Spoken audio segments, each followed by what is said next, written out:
thème de ce matin, c'est le vin nouveau dans les outres neuves. Voilà ce que Dieu veut nous parler ce matin.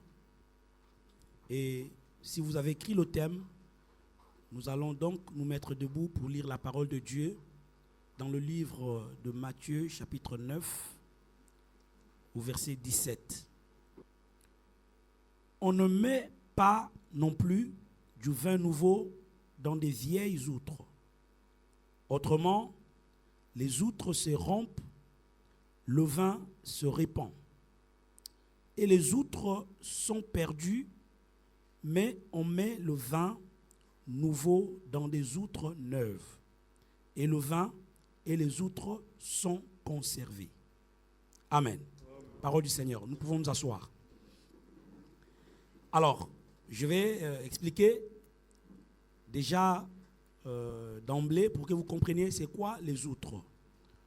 Une outre, c'est un petit sac qui est fait des peaux d'animaux. On fait ça souvent avec la peau du bouc.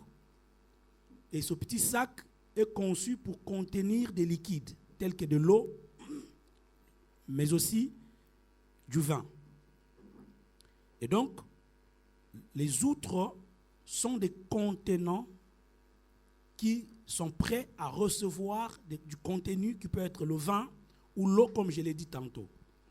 Mais Jésus va, en parlant, vous allez comprendre que c'était les disciples des gens qui étaient venus voir Jésus pour manifester, si je peux le dire comme ça, leur indignation, parce qu'ils constataient que eux qui étaient les disciples des gens et tous les autres pharisiens, les sadducéens, ils jeûnaient souvent, mais ils ont remarqué que les disciples de Jésus ne jeûnaient pas, ils ne faisaient que manger. Alors, ils disaient à Jésus qui prêchait la bonne nouvelle, qui disait d'ailleurs qu'il est venu du ciel et qu'il était porteur. D'ailleurs, il se prenait pour quelqu'un qui voulait expliquer la loi, parce que selon lui, la loi n'était pas comprise telle qu'elle fallait, telle qu'elle le fallait. Et donc, il se posait la question, mais si tu connais la loi, tu sais bien que dans la loi, il est aussi recommandé de jeûner, de prier, de tout faire. Mais pourquoi tes disciples ne le font pas? C'est là que Jésus va leur dire, il va commencer par, si vous lisez dans le verset 16, il dit, personne ne met une pièce de drap neuf à un vieil habit, car elle romprait une partie de l'habit et la déchirure serait pire. Jésus va commencer à leur dire, non, déjà, de toute façon, mes disciples ne peuvent pas jeûner parce que ce sont les amis de l'époux. Amen.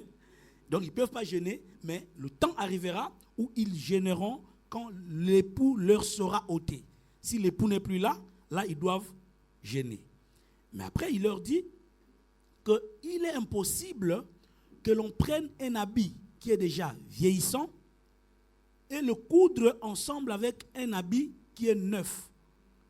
Et il exprime là sa crainte, il dit, mais l'habit neuf va tirer vers lui l'habit qui est déjà vieillissant, qui est usé. Pourquoi? Parce que l'habit usé n'est plus solide.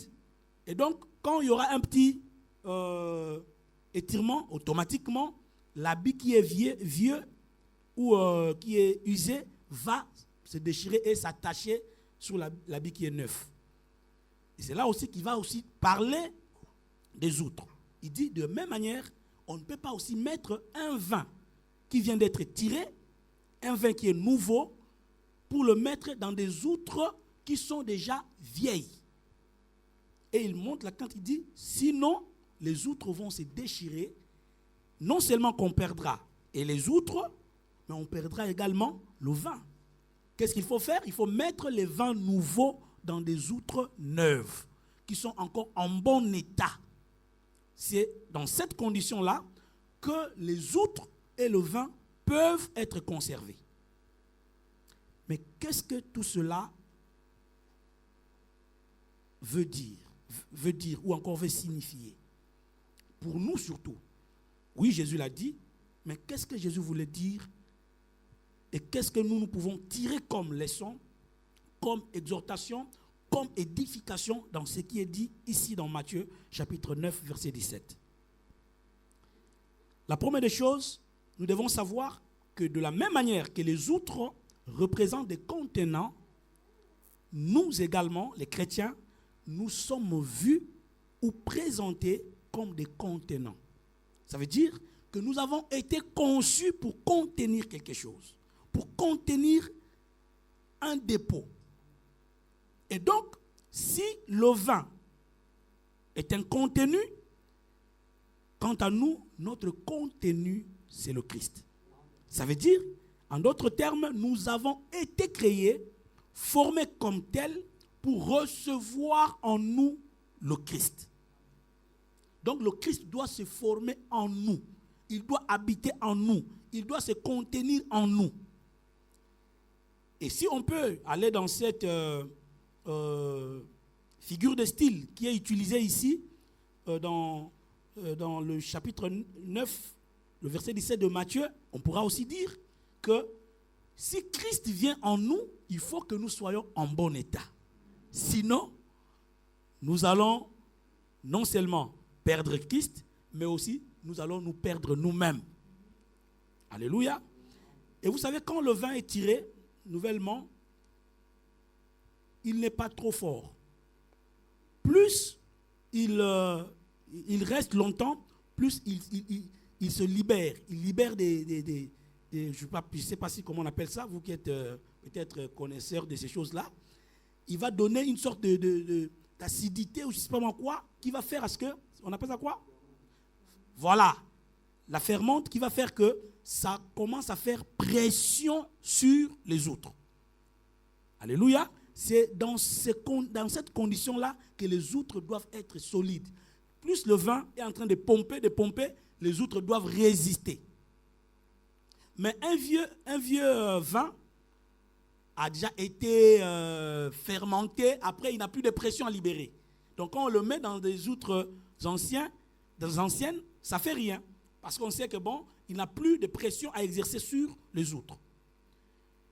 Alors comme j'ai fait cette analogie avec nous les chrétiens, nous allons donc comprendre ceci dans le livre de 2 Corinthiens, chapitre 5, au verset 17 toujours. Si quelqu'un est en Christ, il est une nouvelle créature. Les choses anciennes sont passées. Voici, toutes choses sont devenues nouvelles. C'est-à-dire que celui qui est en Christ est censé avoir Christ en lui. Et comme il est en Christ, il doit faire de manière vraiment sérieuse disparaître tout ce qui est ancien, tout ce qui est relatif à sa vie ancienne, tout ce qui est relatif à sa manière de vivre. Vous vous rappelez que Paul disait que nous sommes habitués à la vaine manière de vivre de nos parents, de nos ancêtres, de nos aïeux, de nos coutumes, de nos environnements. Chacun a grandi dans un environnement, chacun a grandi dans des réalités que tout le monde connaît. Et donc, nous avons été élevés dans cette manière de voir les choses, dans cette manière de faire. Mais il est ici ordonné, et c'est un impératif, si vous êtes en Christ, si du moins vous êtes en Christ, parce qu'il ne faut pas seulement dire je suis en Christ parce qu'on vient à l'église. Si réellement nous sommes en Christ, il faut donc impérativement faire disparaître tout ce qui est ancien. C'est là qu'il y a le problème. Les chrétiens acceptent Christ et acceptent d'être appelés chrétiens, mais ils ne veulent pas se débarrasser de leur ancienne vie. Ils veulent rester les vieilles outres. Ils veulent rester un contenant, mais qui est vieillissant. Un contenant qui n'est pas en bon état. C'est ainsi que quand le Saint-Esprit arrive et qu'il habite un homme, il y a combat. Il y a une sorte de pression qui se libèrent. C'est parce qu'on ne se dispose pas pour être ces contenants qui peuvent recevoir le Christ, son esprit, sans pour autant s'éclater. Alléluia. Si nous sommes en Christ, nous sommes devenus de nouvelles créatures. En d'autres termes, nous sommes devenus de nouvelles outres. Et Christ est notre vin qui exerce en nous cette pression, mais que nous devons supporter. Combien de chrétiens supportent encore quelques recommandations qu'on dit « ne fais pas ça, ne fais pas ça ». J'ai dit souvent, et je l'ai réalisé, les gens de la loi sont plus forts que nous. Ah, vous voyez, là ça vous choque. Mais ça ne doit pas vous choquer. Les Juifs, s'ils avaient la grâce, s'ils avaient compris la grâce, en fait, si on inversait les rôles, et que nous on devient les Juifs, et la loi, et ils deviennent des chrétiens, et ils seront sauvés. C'est vrai qu'ils n'ont pas pu observer toute la loi. Mais frère, la loi était difficile. Vous entendez seulement la loi. Oh, bah on peut vraiment, bah le Bikaka ne fait pas ça. Pourquoi bah, eh, frère, vous savez d'abord il y a combien de lois? Combien? 623 lois. Toi, 2 seulement, tu n'arrives pas. 2. Tu es là, fardeau, Alléluia. Est-ce que nous comprenons qu'en tant qu'enfants de Dieu, en tant que chrétiens, nous devons accepter la petite pression qu'exerce le vin? Parce que nous sommes des outres. Mais si on devient des outres qui conservent leur nature ancienne, leur caractère ancien, leur état vieillissant, on ne veut pas changer, on ne veut pas passer de l'autre côté. Bien-aimé, le vin s'éclatera, les outres s'éclatera et le vin se renversera. Nous perdrons et le vin et les outres. Alléluia. Donc il nous est recommandé que toutes choses anciennes doivent être balayées et que nous devenions ces personnes-là nouvelles, ces contenants nouveaux qui peuvent recevoir le dépôt. Paul disait à Timothée, « Oh, mon fils Timothée, garde le dépôt qui a été déposé en toi. » Combien de chrétiens gardent encore le dépôt? Tu peux vouloir garder le dépôt, tu dis, bon, je veux bien garder le dépôt qui est en moi. Mais est-ce que tu es capable de supporter le dépôt qui est en toi? De supporter les grâces que Dieu a mises en toi? De supporter les dons que Dieu a mis en toi? Les dons ne vont-ils pas te rendre orgueilleux? Parce qu'on dit les dons enflent. Alléluia. Est-ce que nous sommes ces chrétiens capables de contenir toutes ces richesses de Dieu et ne pas s'éclater? Alléluia. Et ne pas aller dans la perdition? La plupart des chrétiens, dès qu'ils ont le dépôt en eux, ils veulent tout de même garder Christ, mais contenir aussi, conserver leur nature. Je me rappelle, il y avait une maman qui allait chez les Mbikoudi, les gens qui font les talisala. Et un jour, on prie pour lui, on dit, bon maman, toi tu dois abandonner toutes ces choses-là. Il a dit non. Je sais que Dieu existe, vous avez le Dieu. Mais ajoutez seulement sur ce que j'ai là. Moi j'ai les trucs de Boukoko, mais vous ajoutez. C'est-à-dire, il veut ajouter la puissance de Dieu dans les fétiches. Sur les fétiches, sur sa vie de Mbikoudi et quoi, là. Il veut qu'on ajoute. Mais non, on n'ajoute pas. Soit tu enlèves, on met un dépôt, on met un vin nouveau. Alléluia. Si tu dis tu conserves l'ancien vin, ok, tu es une ancienne outre pourrie, détruite déjà par la moisissure et tout, ok, tu gardes ça. Mais si tu dis que le vin nouveau arrive, non. Change-toi et deviens une outre neuve. Dans ces conditions-là, on peut maintenant recevoir le vin nouveau sans pour autant qu'il exerce en nous cette pression. Alléluia. C'est merveilleux cette parole. Maintenant, nous devons nous débarrasser des anciennes choses. Nous devons devenir des nouvelles devons devenir de nouvelles créatures ou encore devons toutes les choses doivent devenir nouvelles. C'est une bonne chose. Mais ça commence où? Ça commence par le renouvellement du cœur. Ça commence par le nouveau cœur. Si le cœur reste le même, c'est que le corps restera le même. Parce qu'ici, il faut savoir que ce qui doit être comme contenant, c'est notre corps. Or, notre corps est dirigé par deux éléments.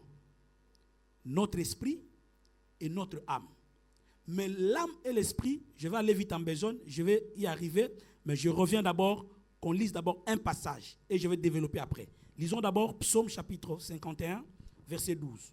Ô Dieu, crée en moi un cœur pur. Renouvelle en moi un esprit bien disposé.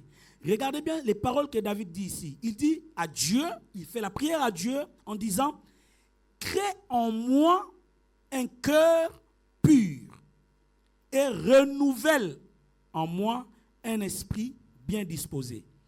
Qu'est-ce que David nous apprend ici? Je le disais tantôt, je reviens sur ce que je disais, que le cœur est connu, ou le cœur est le centre, ou le siège de l'âme et de notre esprit, et de l'esprit de l'homme. Parce que, rappelez-vous que je vous ai déjà enseigné ici, que l'homme a ce qu'on appelle, quand on parle de l'homme est tripartite, ça veut dire qu'il a l'esprit, le corps et l'âme. L'esprit dont on parle là, c'est d'abord l'esprit de l'homme. Alléluia, ce n'est pas le Saint-Esprit, non. Tel que tu es là, même le païen, il a l'esprit, il a l'âme et il a quoi? Le corps. Ça veut dire que, ici, quand David dit, crée en moi un cœur pur et renouvelle en moi un esprit bien disposé, il parle de son esprit, de l'esprit de l'homme, qui doit être bien disposé. Vous voyez bien le verbe qui est mis là? C'est le verbe disposer, n'est-ce pas? Ça veut dire que ce cœur est disposé de recevoir un contenu. Maintenant, le cœur pur dont on parle, je disais que le corps est le siège de l'âme et de l'esprit de l'homme. Vous savez bien que la Bible dit que l'homme ne devrait pas, c'est dans les livres, je crois, de Lévitique 17, 11, où la Bible dit qu'on ne devrait pas manger les animaux avec leur sang, simplement parce que l'âme de l'animal est dans le sang. Et nous savons tous que le sang provient du cœur. C'est du cœur que le sang est pompé dans tout le corps. Mais c'est dans ce même corps qu'il y a aussi l'esprit. Rappelez-vous que je vous avais prêché sur l'esprit, l'âme et le corps. Et j'ai dit que si on regarde, d'ailleurs même il y a d'autres écritures, surtout de l'Ancienne Alliance, qui présentent l'âme comme l'esprit. Alléluia. C'est tout simplement parce que l'âme et l'esprit sont parfois, se ressemblent. Ça veut dire que ce qui sépare l'âme et l'esprit est tellement étroite qu'on ne peut pas, avec les yeux charnels, savoir que ça c'est l'âme, ça c'est l'esprit. C'est ainsi que Hébreu dit, seule la parole de Dieu peut séparer l'âme et l'esprit. Ça veut dire, selon l'homme, il va te dire, oh, l'âme c'est l'esprit. Et il te donne quelques versets de l'ombre. Alléluia, qui ne reflète pas la réalité. Il dit, mais tu vois, ici on a dit, il rendit son âme, là-bas il rendit son esprit. Non, ça c'est pour les débutants. Mais les gens qui sont avancés dans la spiritualité, dans les choses de Dieu, je n'aime pas ce terme spiritualité, je trouve ça vague. Bon, on dit qu'ils sont avancés dans le Saint-Esprit, dans l'intimité avec l'Esprit. Spiritualité c'est vague, ça peut être de bon côté ou du mauvais côté. Et donc, l'âme est donc dans le sang, et le sang est dans le cœur. L'esprit aussi est dans le cœur. J'ai déjà lu un auteur qui a dit, l'esprit, c'est comme le devant de l'âme. Ça, c'est selon sa pensée. Il dit donc, l'âme et l'esprit, c'est comme quelque chose qui est lié. Si tu es dans cette facette-là, c'est l'âme que tu vois, et quand on tourne ici, c'est l'esprit. C'est vrai que ce n'est pas vraiment ça, mais ça peut se comprendre dans ce qu'on dit que l'âme et l'esprit, il n'y a que la parole qui peut mettre la limite pour dire l'âme s'arrête là et l'esprit commence là. Voyez-vous? Et donc, s'ils sont étroitement liés, c'est vrai que l'âme est dans le sang et le sang est dans le cœur, c'est que l'esprit de l'homme est aussi dans son cœur. Ce n'est pas pour rien que David dit que Dieu renouvelle en lui, qu'il crée en lui un cœur pur. Et vous vous rappelez que c'est après que David ait pris la femme de Uri, Bethséba, c'est juste après cela que quand Nathan est venu, il lui a porté la prophétie, Dieu a dit ça, tu vas mourir, ainsi de suite, que David va maintenant réaliser son péché et demander pardon à Dieu. Et quand David demande pardon à Dieu, il va faire une longue prière. Je conseille aux chrétiens de lire la prière de David. Si tu lis la prière de David, ça t'apprendra à t'humilier devant Dieu. Et parmi les paroles qu'il dit à Dieu, il va aussi prononcer cette parole que nous avons lue dans le verset 12. « Ô Dieu, crée en moi un cœur pur. » Ça devait être la prière de tous les chrétiens. Que Dieu crée en toi un esprit, un cœur pur. Et un esprit bien disposé. Pourquoi un cœur pur? Parce que c'est dans le cœur que se passent ces deux volontés dont nous avons parlé. La volonté de l'âme et la volonté de l'esprit. L'esprit de l'homme veut toujours rencontrer Dieu. Mais si l'âme de l'homme, le cœur de l'homme, qui est le siège de ces deux entités spirituelles, n'est pas pur, n'est pas créé selon Dieu, l'âme prendra le dessus sur l'homme et l'âme conduira l'esprit de l'homme. L'esprit de l'homme ne pourra pas influencer. Parce que pour que l'esprit de l'homme influence, il faut que l'esprit de Dieu habite dans l'esprit de l'homme. C'est en ce moment-là que l'esprit de l'homme peut prendre le dessus sur l'homme et le diriger. Or, en réalité, dans l'homme, c'est l'esprit. Mais aussi longtemps que l'esprit ne vient pas, ne se dispose pas, selon que David dit ici, renouvelle en moi un esprit bien disposé. Ça veut dire que quand l'âme a pris le dessus sur l'être humain, l'esprit de l'homme ne se dispose plus à recevoir l'esprit de Dieu. Il est étouffé. Alléluia. Et donc, il faut que l'esprit de l'homme se dispose à recevoir l'esprit de Dieu qui viendra en lui et qui va l'influencer. Éphésiens chapitre 3, verset 16 nous dit quelque chose. Afin qu'il vous donne, selon la richesse de sa gloire, d'être puissamment fortifié par son esprit dans l'homme intérieur. Alléluia. Afin qu'il vous donne, selon la richesse de sa gloire, d'être puissamment fortifié par son esprit dans l'homme intérieur. L'homme intérieur dont on fait mention ici, c'est l'esprit de l'homme.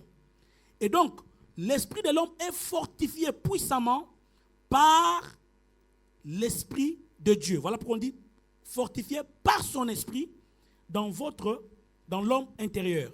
Verset 17. En sorte que Christ habite dans vos cœurs. Alléluia. J'ai dit tantôt ici que le cœur est aussi le siège de l'esprit de l'homme. Pour comprendre ça, il faut voir que l'esprit de l'homme, c'est cette entité spirituelle qui reçoit l'esprit de Dieu.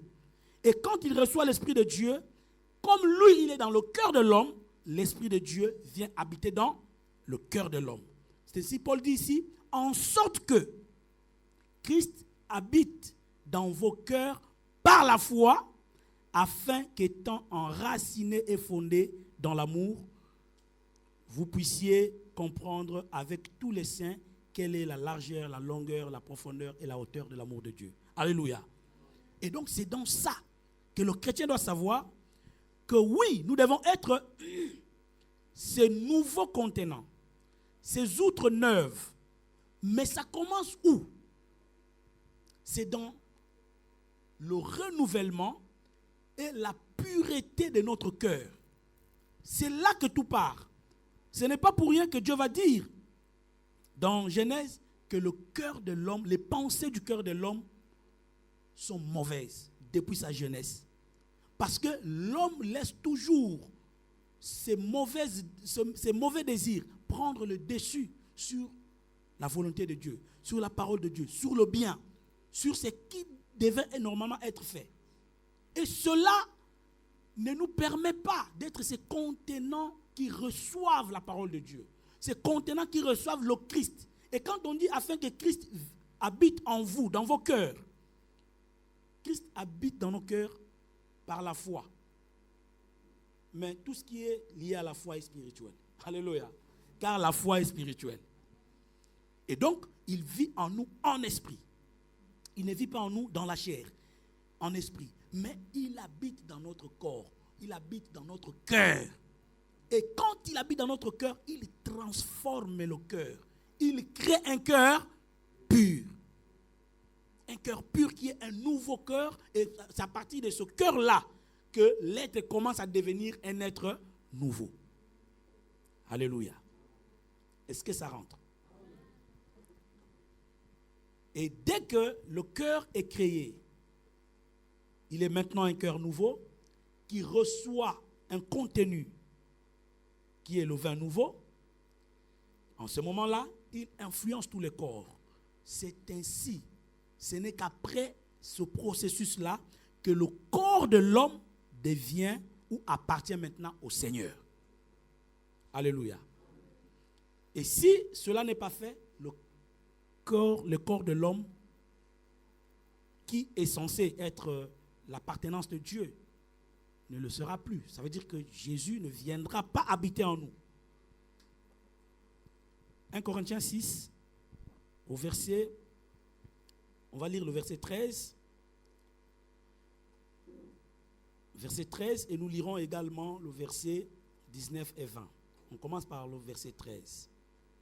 Les aliments sont pour le ventre, et le ventre pour les aliments. Et Dieu détruira l'un comme l'autre, comme les autres. Vous voyez, on mange beaucoup, on aime manger. Si on est en jeûne, on est triste. Parfois on jeûne même en colère. Jeûne en gros, tous les samedis, jeûne. Hein? On tape les enfants à la maison, on tape même quelqu'un qui te croise en route. Bonjour. Tu es en colère parce que tu es en jeûne. Non. La nourriture est faite que pour le ventre. Et le ventre est fait pour la nourriture. Et en fin de compte, les deux seront détruits. Alléluia. Et Dieu détruira l'un comme les autres. Mais, alléluia, le corps n'est pas pour l'impudicité. Il est pour le Seigneur. Et le Seigneur pour le corps. C'est-à-dire le corps de l'homme. Vous voyez, une fois j'ai déjà prêché ici, je crois que ça doit être un mardi, où j'avais expliqué que souvent on parle mal du corps. En fait, quand on parle de l'esprit, on a un peu tendance à vouloir rabaisser le corps. C'était une erreur que nous faisions. En réalité, ce qui est contre Dieu, ce que Dieu n'aime pas, ce n'est pas le corps. Dieu n'aime pas la chair. Alléluia. Or, la chair, c'est l'âme. Et la chair, c'est l'âme. La chair n'est pas moussounia, parce que toi, tu veux manger la viande. Non, pas la chair de la viande, là. Non. On parle de la chair en tant qu'entité. Alléluia. Et cette chair, c'est ça l'âme. Voilà pourquoi on dit la chair de tout être vivant est dans le sang. Est-ce que vous comprenez ça? La chair de tout être vivant est dans le sang. Or, le sang, c'est l'âme. C'est dans l'âme là qu'il y a dans le sang là qu'il y a l'âme. Et donc quand Dieu se lève contre la chair, ce n'est pas notre corps. Sinon, Christ ne glorifierait pas Dieu en disant « Père, tu m'as formé un corps pour que je fasse ta volonté. » En d'autres termes, si nous avons le corps, c'est pour accomplir la volonté de Dieu. Donc Dieu ne peut pas atteindre sa volonté, ne peut pas accomplir sa volonté s'il ne crée pas un corps. Mais la création du corps commence par la création du cœur. Écris ça. La création du corps commence par la création du cœur. Si le cœur n'est pas créé pur, le corps ne le sera pas. Et là, l'âme qui est la chair prend l'ascendance sur tout le corps. Vous savez, jeudi plutôt, nous avons appris un enseignement ici, meilleur sur la vie. Et depuis là, je ne faisais que ruminer cette parole. C'est comme ça. Vous voyez, les chrétiens, c'est comment? Donc les chrétiens, ils vivent comment? Ils dorment. Dès qu'ils passent là, tout ce qu'il a vu hier, là, c'est fini. Ils passent à autre chose. On ne peut que faire ça quand il faut se débarrasser des mauvaises choses. On laisse et on passe directement. Mais sur les bonnes choses, nous devons toujours revenir. Hein? Faire comme des ruminants. À chaque fois, on sait de voir encore la parole qu'on a écoutée jeudi. Et je ne faisais que ça. Vous savez ce que j'ai appris? J'ai appris ceci. Vous voyez la vie que nous avons là? Nous sommes tous en vie, non? Est-ce que la vie est mauvaise? La vie n'est importante que pour quelqu'un qui n'a pas encore eu le salut. Et vous n'avez pas compris? Moi, j'ai compris ça seulement le matin. Ce matin-là, pendant que j'étais en train de venir là, j'ai pensé à ça. J'ai dit, oh, la vie est importante. Pourquoi on aime la vie? Tout le monde veut vivre. Personne ne veut mourir. Ah! Tel que nous sommes là, si on vient seulement là avec le couteau, on dit, bon, vous mourrez, vous allez au ciel. Bien que vous avez entendu le ciel, les gens vont dire, ah,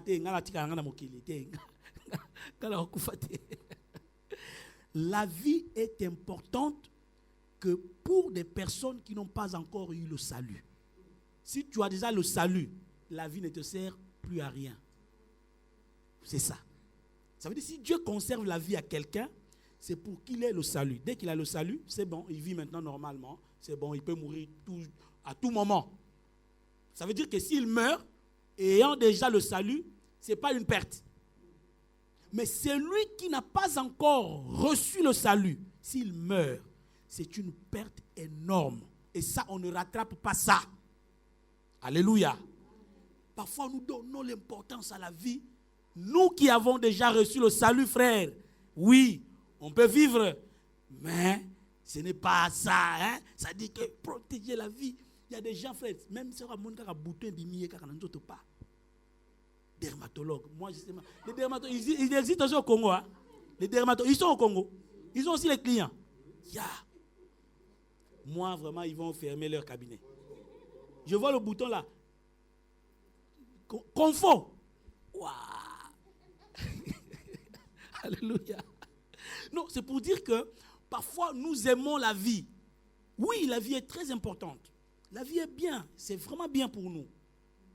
Parce que vivre, c'est aussi bien. Parce que quand tu as envie, tu loues aussi Dieu, tu le glorifies. Mais quand tu as le salut, même si tu perds la vie, tu n'as rien perdu. En réalité, nous avons la vie pour gagner le salut. Et quand on a gagné, c'est comme quelqu'un qui a étudié pour avoir le bac. Après, on a brûlé son cahier de 5e. Oh, mon cahier, on l'a brûlé. Mais là, comment je vais faire? Mais tu as déjà le bac. Si tu peux regretter, c'est que, mais peut-être j'ai un petit qui vient que je peux donner ce cahier-là. Tu n'as plus besoin de dire, vraiment, mais comment je vais faire? Tu as déjà le bac. Et si on étudie dans le sens de retenir et comprendre ce qu'on a étudié, les cahiers ne peuvent nous servir que peut-être pour jeter un coup d'œil ou aider les autres. Mais comme nous, on étudie pour gagner, pour passer les classes, dans la tête, il n'y a rien. Les chrétiens sont comme ça.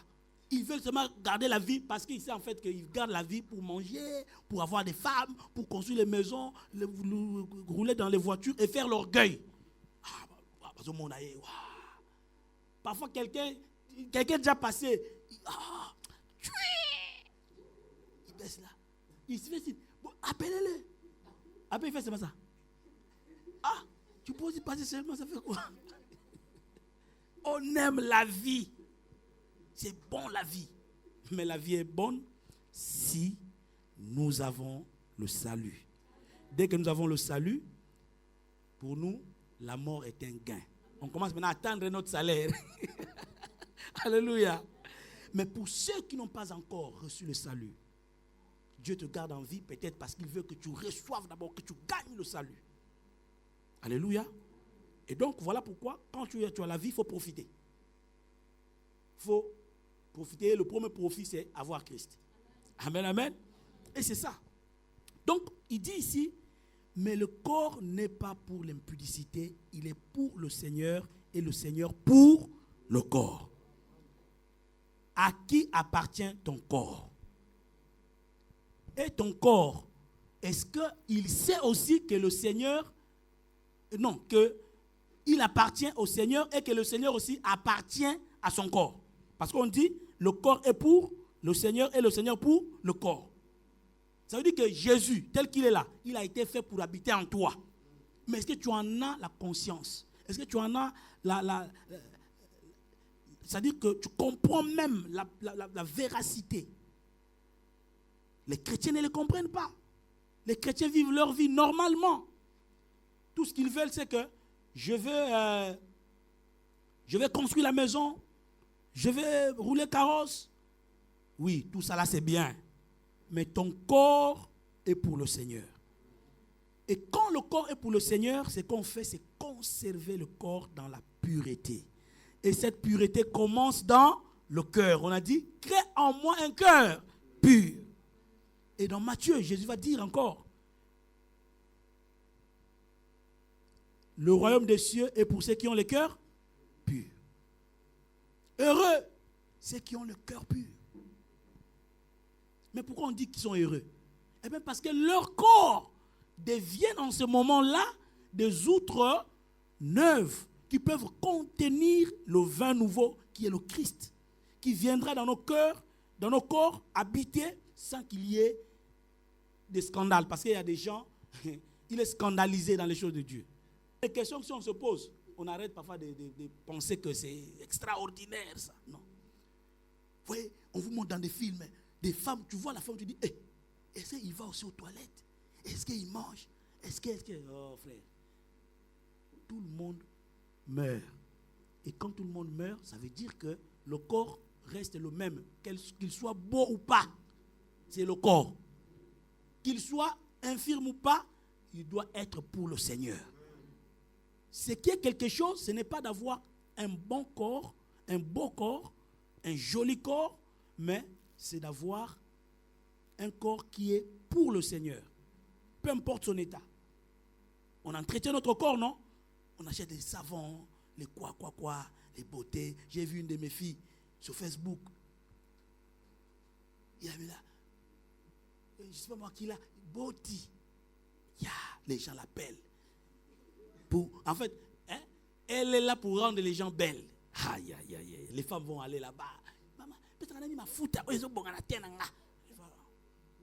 C'est bien. Quand le corps est joli, avec un bon teint, s'il n'est pas pour le Seigneur, il est pour le cimetière. Il va aller là-bas, pourrir. Le corps est pour le Seigneur et le Seigneur pour le corps. Ce principe-là, personne ne va le renverser. Il reste intact. Alléluia. Non, je n'ai pas dit de ne pas ouvrir les boutiques de beauté. Non, ouvrez. Mais sachez que le corps, quand on l'embellit, on doit l'embellir pour. Et la meilleure façon d'embellir le corps pour le Seigneur, ce n'est pas en mettant des produits cosmétiques, en s'habillant correctement, en mettant les cabellos. Je vais vous décourager. J'ai vu une vidéo où on faisait les cabellos, les perruques que vous portez là. Il y a des vieux, c'est-à-dire tu vois, des vieux en Inde là-bas. Il est d'abord dans un village. Au fond, il est bouddhiste. Non, en Inde, c'est quoi? C'est le bouddhisme. Hein? Et l'hindouisme. L'hindouisme, voilà. Il est dans des choses. Il coupe les cheveux là, il va vendre. Et des poux à l'intérieur. Les macodia. Et on prend ça, on met là, on fait l'après. Cabello. Et toi, tu es au Congo là. Et les cheveux d'un vieillard. Tu embellis le corps. Et vous allez voir les femmes avec les cabellos là. Même quand il est devant les personnes levées là. Mais là, le jour où tu vas faire ça, ça va taper le président là-bas. Tu vas aller en prison. Et les femmes sont mal à l'aise à cause de ça. Donc, elles peuvent rester tout le jour. Sois à l'aise. Tout ça, c'est pour embellir seulement le corps. Le corps doit être joli. Regarde la peine qu'on se donne pour le corps. Mais quand on dit le corps est pour le Seigneur, c'est que ce n'est pas même notre corps. Maintenant, le propriétaire du corps, c'est lui à qui appartient le corps. qu'est-ce qu'il en pense? Est-ce qu'il pense que tu dois faire ce que tu fais là? J'ai vu une fille avec des mèches qui touchent la terre. Donc quand il marche, les mèches balayent la terre. Quoi? J'ai dit, tout ça là, c'est pourquoi? Oh Jésus. Non, le corps est pour le Seigneur. Tu veux l'embellir? Embellis-le, mais pour le Seigneur. C'est merveilleux. Maintenant le verset 19 et 20. Ne savez-vous pas que votre corps est le temple du Saint-Esprit qui est en vous, que vous avez reçu de Dieu et que vous ne vous appartenez point à vous-même? Vous avez vu, quand on dit que le corps est pour le Seigneur, c'est vraiment vrai. Ça veut dire que le corps ne nous appartient pas. Si le corps appartient au Seigneur, mais rendons-lui son corps. Remettons-lui son corps. Entretenons-le selon le vouloir du propriétaire. Le propriétaire veut que le cœur soit d'abord pur. Toi, tu veux que la peau soit d'abord pure. Alléluia. Le Saint-Esprit habite en nous.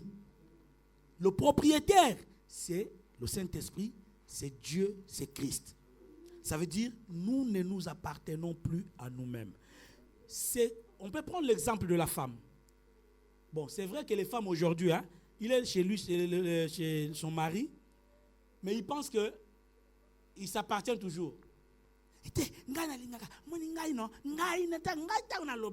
Oh, mais tu ne t'appartiens pas à toi-même. Quand l'homme vient t'épouser, ça veut dire que tu lui appartiens maintenant.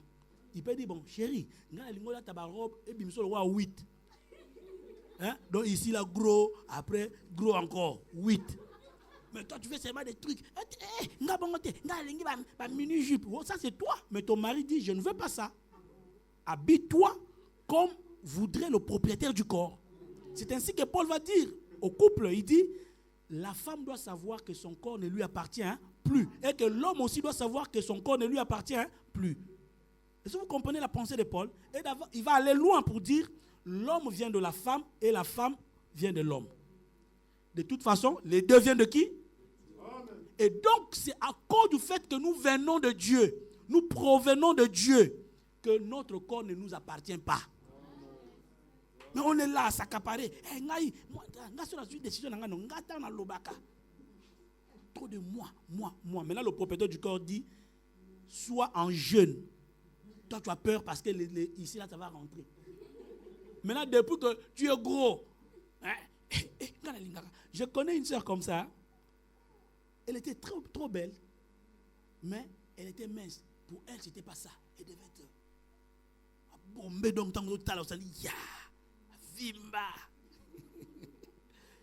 Et je lui dis, mais vraiment, en tout cas, tu sais que Dieu t'a fait. Non, qui sont au monde vraiment au sentir. Donc,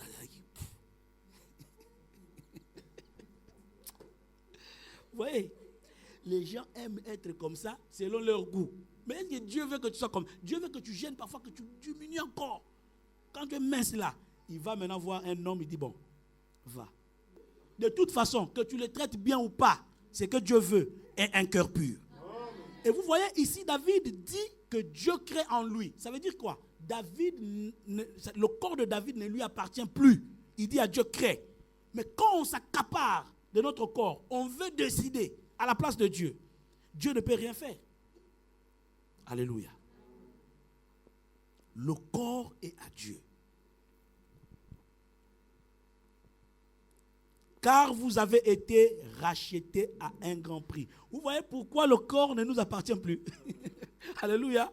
Nous avons été rachetés. Frère, quand tu as vendu ce qui était à toi et que quelqu'un l'a pris, il a donné l'argent, il ne faut pas à chaque fois passer là.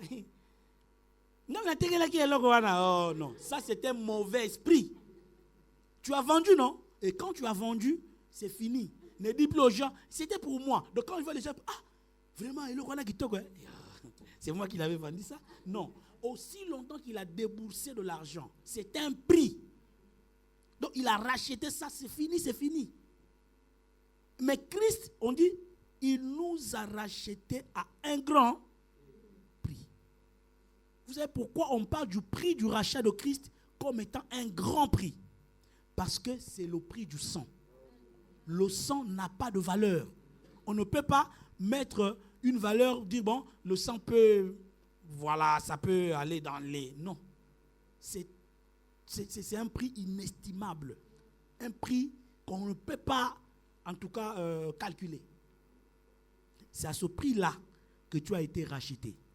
Pour que ton corps devienne le contenant de Christ. Que ton corps devienne là où Christ va habiter. Là où le Saint-Esprit va habiter.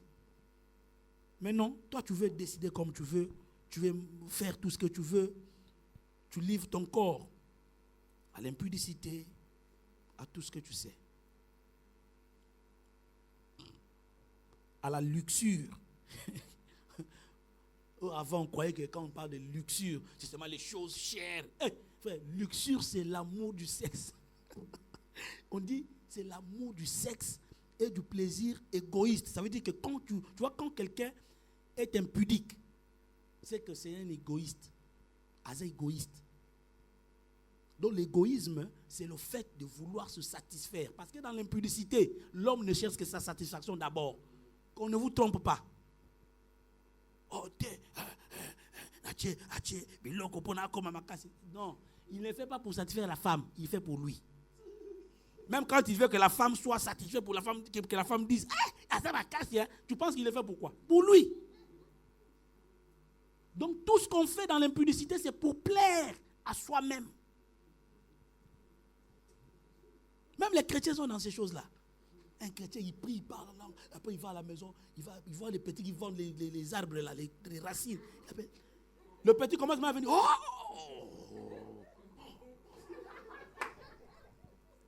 Le petit ne comprend pas. Papa, me met là. Allez, viens là. Petit, faut être sage.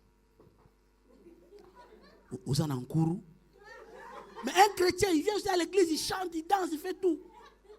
Sorcier. Envoûté. Donc le propriétaire du corps t'a dit de faire ces choses-là. Le propriétaire du corps t'a dit de faire ça. C'est l'amour de son propre corps. On veut se livrer à l'impudicité et être satisfait. C'est en cela qu'on s'approprie le corps qui ne nous appartient pas. On se livre à des choses inutiles. Mais aujourd'hui, le vin nouveau doit avoir sa place. Même toi, sœur, qui dis, mais vraiment, tu conseilles à ton mari, tu cherches quoi finalement? Tu cherches quoi? Entre en jeûne même de 4 jours à sec. Tu vas voir comment les désirs vont partir. Frère, le jeûne enlève les désirs sexuels. Toi, tu as déjà vu quelqu'un qui a faim de 2 jours. Attends-moi, ça qui toque à l'égard, il y aura l'autre. Frère, Nzala. Voilà pourquoi je prie que Dieu dépouille tout celui qui est dans l'impudicité. À 2 mois. Comme normal. Alléluia. Vous ne voyez pas que quand l'homme a l'argent, il a le courage maintenant d'aller chercher les femmes. Tu vas voir que le jour que tu n'as pas d'argent, même à moi, petite, moi, à quartier, pour faire oh non, parce que tu avais un peu d'argent. Piaka, les lèvres commencent à sécher. Toi-même, tu vois maintenant. Et bien, tu dis, on a changé les côtés. Parce que quand l'homme a des moyens, il veut se livrer dans l'impudicité, dans le plaisir, dans des choses qui réjouissent son corps. Et l'homme pense que s'il ne fait pas ça, il ne jouit pas. Il ne jouit pas de la vie, de son argent, de ses biens. Mais le propriétaire du corps, ce n'est pas ce qu'il nous demande. Il nous demande autre chose.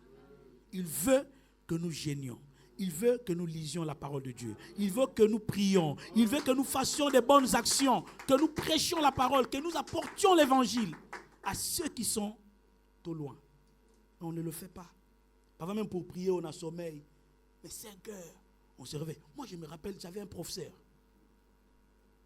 Très intelligent. Mais je n'ai jamais compris ce professeur-là. Il venait le matin. On avait cours à 7 heures.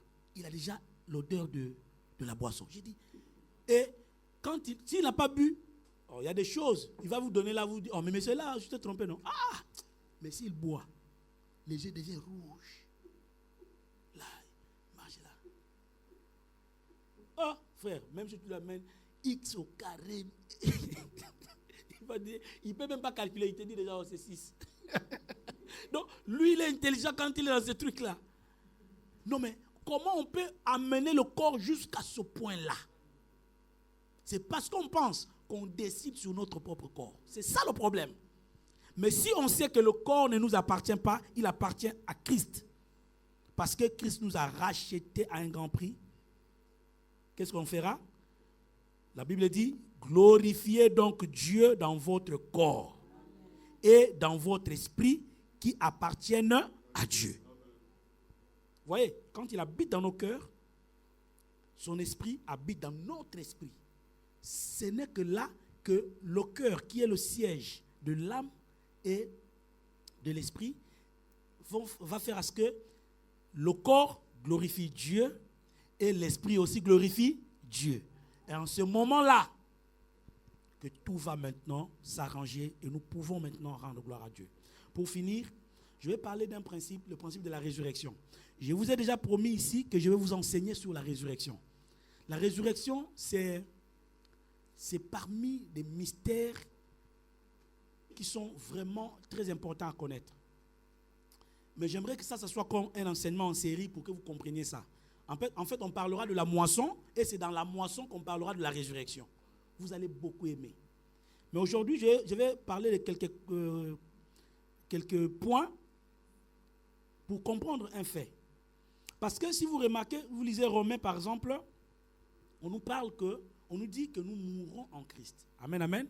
Que lorsque nous venons à Christ, nous mourrons dans le baptême avec lui. Ça veut dire que le baptême que nous avons en Christ, c'est un baptême dans la mort de Christ. Je disais tantôt ici une fois que Christ n'est pas que donneur de la vie. Christ est aussi celui qui nous donne aussi la mort dans certaines choses de nos vies. Et que quand on vient à Christ, ce n'est pas seulement pour gagner, mais c'est aussi pour perdre. C'est-à-dire quand on vient à Christ, on gagne la vie éternelle, mais on perd le vol, on perd l'impudicité, on perd beaucoup de choses. Et si les gens vous demandent, mais yo, dis-le aussi que c'est vrai que je n'ai pas encore eu peut-être ce que vous pensez, mais j'ai aussi beaucoup perdu. Ma méchanceté, beaucoup de choses que j'avais. Mais nous, qu'est-ce qu'on a? On voit que chez Christ, on devient comme des profiteurs. On veut profiter, mais on ne veut pas perdre. Voilà pourquoi les gens vont à l'église pour avoir des choses. Non! On ne vient pas à l'église pour avoir quoi que ce soit. On vient à l'église pour abandonner notre ancienne vie et devenir une outre nouvelle. Et donc, dans les principes de la résurrection que je voulais dire, nous allons voir que, premièrement, Christ ressuscite et ressuscite avec lui tous ceux qui sont morts dans son baptême. Ça veut dire dans le baptême avec lui. Je ne sais pas si vous comprenez. Ça veut dire que Christ meurt avec nous à la fois. Il est mort, non? On parle de la mort de Christ. Tout chrétien authentique est mort avec Christ dans la mort de Christ. Et donc, quand Christ ressuscite, comme nous le savons, qu'il est ressuscité, il ressuscite également avec tous ceux qui sont morts avec lui. On peut lire ça dans 1 Corinthiens 6, 14. Et Dieu qui a ressuscité le Seigneur, ça veut dire Christ, nous ressuscitera aussi par sa puissance. Vous voyez que nous ressuscitons parce que Christ est ressuscité. C'est comme si Christ est le modèle de la résurrection. Maintenant, il faut qu'on retienne ceci. Si nous suivons le modèle de Christ, donc tout doit se faire selon ce modèle-là, ou dans la conformité au modèle. Christ est mort, nous sommes morts avec lui. Christ est ressuscité, nous sommes ressuscités avec lui. Conformément à sa mort, notre vieil homme est aussi mort, puisque le vieil homme est mort. Si donc vous êtes mort, et Christ est mort, et tu es mort avec Christ, c'est le vieil homme qui meurt. Et le vieil homme dont on parle, c'est notre ancien nous. Tu vois, ton ancien toi là, c'est celui-là qui meurt et qui reste dans le tombeau. Parce que quand Christ est ressuscité, il n'a pas ressuscité, il n'est pas ressuscité avec le même corps. Vous comprenez? Il meurt, il ressuscite avec un autre corps. Nous aussi, nous mourrons avec lui. Là, je ne parle pas de la résurrection dans le dernier jour. Non. Je parle de la résurrection qui s'est faite dans la vie du chrétien. Parce que vous devez savoir que le chrétien meurt 2 fois. Alléluia. Le chrétien meurt d'abord spirituellement avec Christ et il ressuscite spirituellement avec Christ. Après, il peut maintenant mourir physiquement et ressuscitera au son de la trompette. Donc là, on parle de la résurrection des saints quand le Seigneur arrivera. Maintenant, je ne parle pas de cette résurrection-là. Je parle d'abord de la résurrection qui se fait maintenant. Pour ceux qui disent, oh, la résurrection n'existe pas. Mais déjà, sur le plan spirituel, nous voyons déjà la résurrection, puisque nous mourons avec Christ et nous ressuscitons avec lui. Mais ce qui est important à retenir ici, c'est que dans cette résurrection, nous devons nous conformer à celui qui est ressuscité. Nous allons voir ça dans les lignes qui sont un peu devant. Et donc, Romains chapitre 6, versets 3 à 7 nous dit aussi ceci.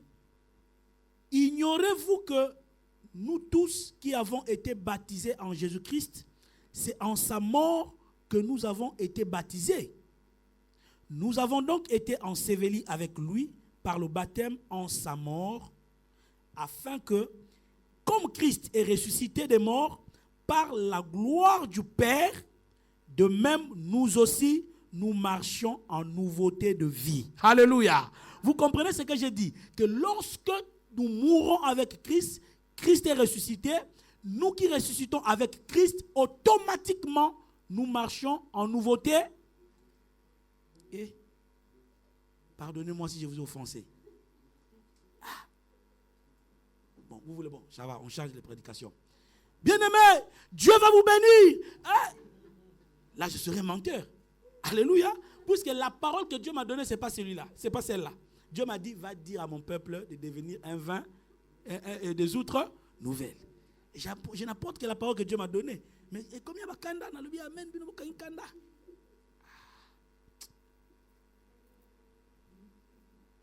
Nous avons donc été ensevelis avec lui par le baptême en sa mort, afin que, comme Christ est ressuscité des morts, par la gloire du Père, de même nous aussi, nous marchons en nouveauté de vie. C'est ça. Sinon, reste pour toi dans le tombeau, ne reviens pas. Si tu reviens, la condition est unique. Marcher en nouveauté de vie. En d'autres termes, on peut facilement savoir que celui-là n'est pas encore ressuscité. Alléluia. Vous savez, quand vous lisez la parole de Dieu bien, vous allez comprendre que c'est comme si la parole de Dieu, c'est comme quelque chose qu'on avait déjà préparé avant. On dit, bon, Moni, non, Paul, bon, Pierre, on a comme l'impression que c'était ça, mais ce n'est pas ça. C'est vraiment l'Esprit de Dieu qui coordonne les choses de manière à que vous compreniez. Quand Paul dit, nous qui étions morts autrefois dans nos péchés, Christ nous a rendus à la vie. Et quand vous lisez ici, on dit, nous sommes morts avec Christ et nous revenons à la vie avec lui, mais à condition que nous marchions dans la nouveauté de vie. Et ça, c'est très important. En d'autres termes, celui qui ne marche pas dans la nouveauté de vie est considéré comme un mort. Parce que quand on ressuscite avec Christ, automatiquement, c'est la nouveauté de vie qui commence. On ne peut pas être ressuscité avec Christ et continuer à marcher comme l'ancien toi là. Non, ça c'est pas possible. Quand on meurt avec Christ, on ressuscite, automatiquement la nouveauté de vie commence. Voilà ce à quoi vous pouvez vous évaluer. Regardez ce que vous marchez en nouveauté de vie. Maintenant, conformément à sa résurrection, nous marchons en nouveauté de vie, comme je l'ai dit, c'est-à-dire quoi? C'est-à-dire quoi marcher en nouveauté de vie? Je voulais lire ce texte jusqu'à la fin, jusqu'à 7, mais il est tellement long, vous pouvez lire ça à la maison. Amen, amen, puisque l'heure est tellement avancée. Ça veut dire quoi marcher en nouveauté de vie? Lisons maintenant un autre passage qui parle aussi de la résurrection, cette fois-ci, il mélange la résurrection que nous avons en tant que chrétiens et la résurrection qui se fera dans la fin des temps. Ça veut dire quand la trompette sonnera. Paul dit ceci dans 1 Corinthiens 15, 42 à 43. Vous allez remarquer qu'il s'est combiné les deux. Il combine les deux résurrections. Ainsi en est-il de la résurrection des morts. Ainsi en est-il de la résurrection des morts. Le corps est semé corruptible, il ressuscite incorruptible. Vous comprenez que lorsque le corps est semé corruptible, ça veut dire un corps qui se détruit, un corps qui est mortel, quand il ressuscite, il ne peut plus ressusciter corruptible. Chose impossible. Le corps est semé, il est semé méprisable, il ressuscite glorieux. Alléluia. Quand on parle d'un corps méprisable, ça veut dire, nous dans notre état de péché, de l'impudicité, de la convoitise, nous étions livrés au mépris. Nous étions livrés aux moqueries, à la sorcellerie, à tout ce qu'on pouvait se livrer à ces choses-là, à tout ce qu'on pouvait être exposé. Mais lorsque nous ressuscitons avec le Seigneur, nous ressuscitons avec un corps glorieux. Et c'est ce qui se fera aussi dans la résurrection de...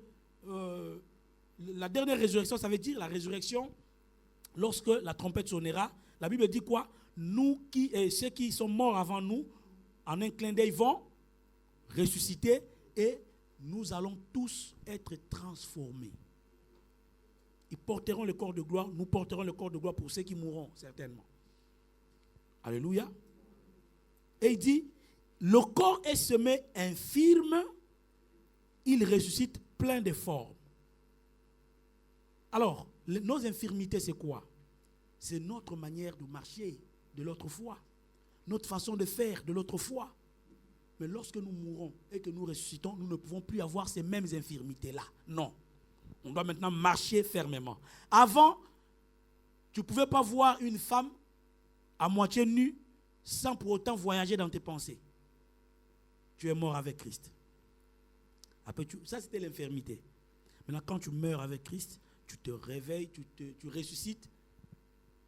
Même quand tu vois une femme à moitié nue, tu le vois comme un homme. De toute façon, les femmes d'aujourd'hui ressemblent toutes à des hommes. Oh. Vous ne comprenez pas? Les femmes d'aujourd'hui, elles sont toutes comme des hommes. Comment? Avant, c'était quand tu vois la femme, c'est comme un mystère. Moi aussi. Mais aujourd'hui, la femme, elle est nue tous les jours. Ça veut dire que ça ne nous fait plus rien. Apprenez ça. Ça ne nous fait plus rien. Mais quand le chrétien, malgré ça, oh mon Dieu, un frère, on est allé, bon, moi je n'étais pas là, hein, c'est une histoire. On priait pour quelqu'un. Allez, Bima, elle a serré, mais pas. Elle a mis l'ongoué. Ah, on a couvert. Maintenant, le frère dit, mes yeux ont vu le salut. Mes yeux ont vu le salut. Mes yeux ont vu le salut. Vous voyez que les yeux du frère n'étaient pas encore morts. Nous devons faire mourir les membres de nos corps.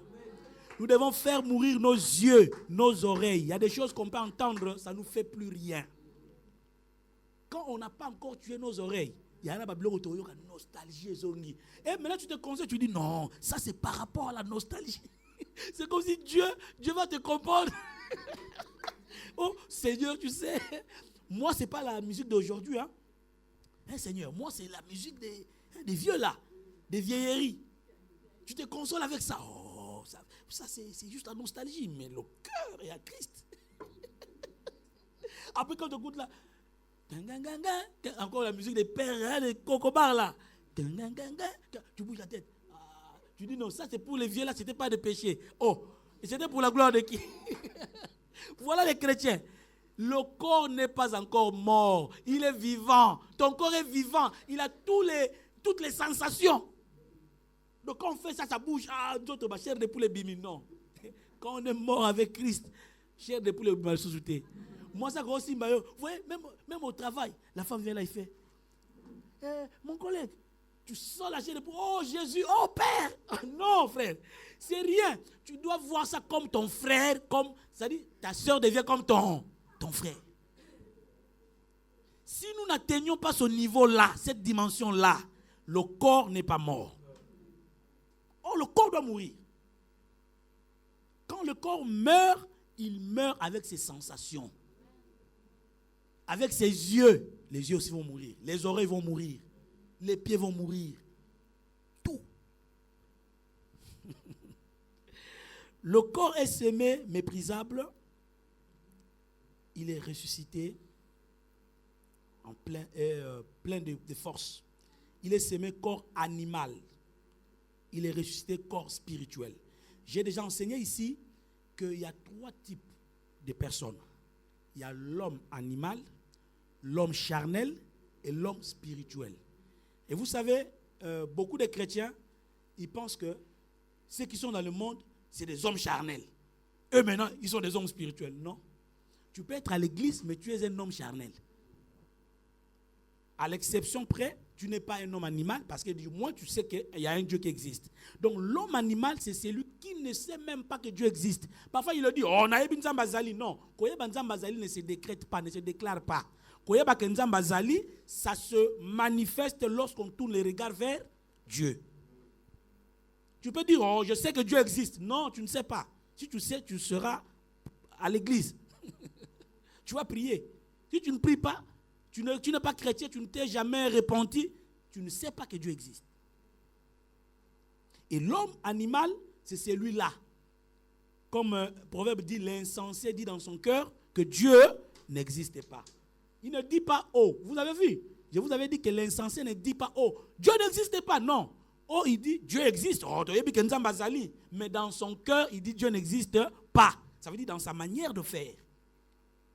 Maintenant, l'homme charnel, c'est celui qui est à l'église. Il est aussi à Médem. Il est, je ne sais pas, dans l'église Pied de Jésus. Mais, il vit dans la chair. Il est là, il lit la Bible, il prie. Parfois même, il parle même en langue. Parce que déjà, parlant en langue, là, beaucoup de gens pensent, oh, moi je parle en langue, je suis spirituel. C'est faux. Les dons des langues, c'est vrai. Oh, parce que tu vois, parler en langue, c'est prier en esprit. La question qui est là, prier en esprit de qui? Et ça, ce n'est pas l'esprit de l'homme. Je reviendrai sur ça. Quand on dit, c'est lui qui prie en langue, son esprit est en prière. C'est quel esprit? C'est l'esprit de Dieu. Donc ton esprit peut aussi faire le rakaba, bokoro, kobo, mais c'est rien. Déjà, si ton esprit est corrompu, même si tu dis, roko, baba, je prie dans mon esprit, mais c'est ton esprit. Ton esprit, c'est rien d'autre que toi. Alléluia. Mais si Christ vit en toi, ah là, ton esprit est influencé. Donc vous voyez que la langue que tu peux parler doit, si c'est par l'esprit de Dieu que ton esprit parle en langue, ah, tant mieux. Mais si c'est parce que toi-même, c'est pas ton esprit, bon, allez, rokobobobo. Ça, c'est le bruit pour rien que tu peux faire. L'homme charnel, il est là, il est à l'église, il fait tout, mais il est charnel, il vit selon la chair. Quand la chair lui dit impudique, impudicité, il fait l'impudicité. Convoitise, il fait la convoitise. Mensonge, il fait le mensonge. Il fait tout ce que tout homme fait. C'est un homme qui a quand même cru que Dieu existe, Jésus existe. Voilà. Il a aussi dit, bon, je donne ma vie à Jésus, mais il vit selon les désirs de la chair. Mais l'homme spirituel, c'est celui-là qui, lui, ne fait que le désir de l'esprit. Il ne marche que selon l'esprit. C'est ça, l'homme spirituel.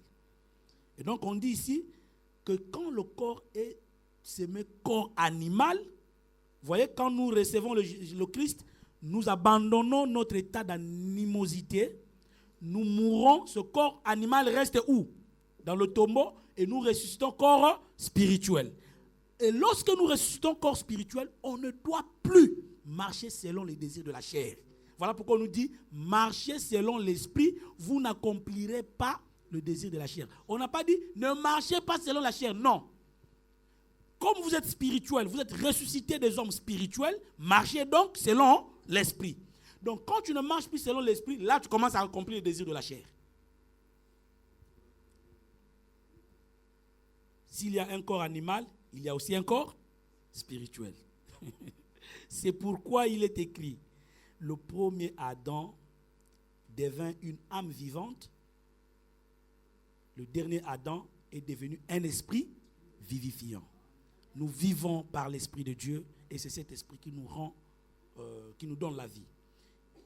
Alors, ce qu'il faut retenir, c'est que nous sommes un contenu qui doit recevoir. Il y a une question?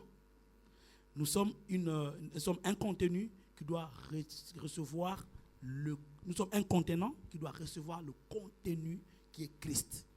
Mais il nous faut des dispositions. Il faut que nous nous débarrassions de l'ancienneté de notre vie et que nous revêtions la nouveauté de vie. Ces choses-là doivent être rappelées à l'Église tous les jours. Parce que si on ne parle pas ainsi, il n'y aura pas horreur. Il n'y aura pas aurore, allais-je dire. Il n'y aura pas lumière. Il n'y aura pas salut. C'est ainsi que nous devons parler de ces choses chaque jour et rappeler que dans la vie de l'enfant de Dieu, ce qu'il faut savoir, c'est que nous avons en nous, nous portons en nous le Christ. Parce que notre corps lui appartient, notre vie entière lui appartient. Et comme nous avons été mis à mort par le baptême de la mort de Christ, nous ressuscitons aussi avec lui dans sa résurrection. Et donc notre ancienne vie est restée dans le tombeau. Et là nous sommes de nouvelles créatures. Alléluia. Que Dieu vous bénisse. On peut acclamer Dieu.